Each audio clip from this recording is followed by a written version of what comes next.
Ice land نہ صرف شاندار قدرتی حسن سے مالا مال ہے بلکہ ایک پاورفل ٹول بھی ہے جہاں جیو تھرمل پاور زندگی کو آسان بناتی ہے، اور یہ یہاں کے رہائشیوں کے لیے بجلی اور گرمائش کی فراہمی کا سبب بن رہی ہے۔ لیکن یہ خوش بختی صرف اس جزیرے کی ہی نہیں، جیو تھرمل انرجی سے کرۂ ارض پر بسنے والے لوگوں کی نسلیں فیض یاب ہو سکتی ہیں، اور سب سے بہترین بات یہ ہے کہ یہ دنیا میں نامیاتی ایندھن کا بہترین متبادل بھی ہے۔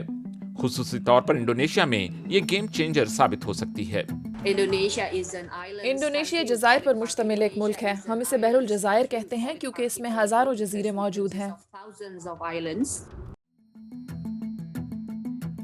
یہ جزیرے خط استوا کے ساتھ اور فعال آتش فشانوں کے علاقے کے اوپر واقع ہیں۔ اسے رنگ آف فائر کے نام سے جانا جاتا ہے۔ 29 گیگا واٹ کی جیو تھرمل پاور ملک کے کئی مختلف جزیروں تک پھیلی ہوئی ہے، جن میں جاوا، سولاویسی، بالی اور سماٹرا وغیرہ شامل ہیں۔ اس کا مطلب یہ ہوا کہ ایک دن ایسا آئے گا کہ انڈونیشیا کی 1/3 بجلی جیو تھرمل پلانٹ سے آئے گی، جو اس وقت زیادہ تر کوئلے سے پیدا کی جاتی ہے۔ یہ حرارت اور بجلی کے حصول کا ایک طرح سے لامحدود ذریعہ ہے، آئس لینڈ کی طرح، جہاں جیو تھرمل توانائی زیادہ سے زیادہ اہم ہو گئی ہے۔ کامیابی کی ایک کہانی، لیکن جس نے نئی مشکلات بھی پیدا کی۔ بلا شبہ استعمال ہونے والی توانائی ماحول دوست اور قابل تجدید ہے، لیکن ملک کی زمینی شکل بدل گئی ہے، جہاں پائپ اور دیگر بنیادی ڈھانچے جا بجا دکھائی دیتے ہیں۔ اس کے باوجود دنیا بھر کے ممالک اس جزیرے سے سیکھ رہے ہیں اور خود بھی یہ ٹیکنالوجی استعمال کرنے کے خواہش مند ہیں۔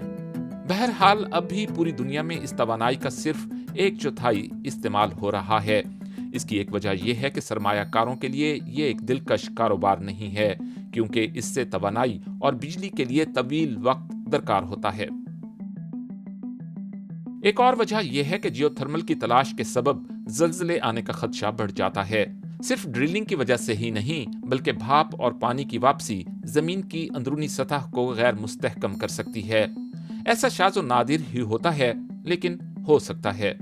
اور انڈونیشیا میں بھی اس کے خلاف مزاحمت موجود ہے، اور انڈونیشیا میں کوئلہ اب بھی اولین ترجیح ہے۔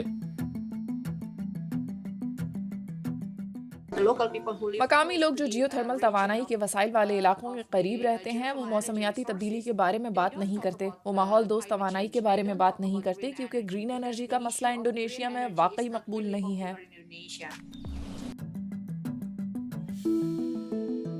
قابل تجدید توانائی کے فوائد کو مزید فروغ دینے میں نہ صرف وقت لگے گا، بلکہ اس صنعت کو بھی اس کے لیے مزید وقت درکار ہے۔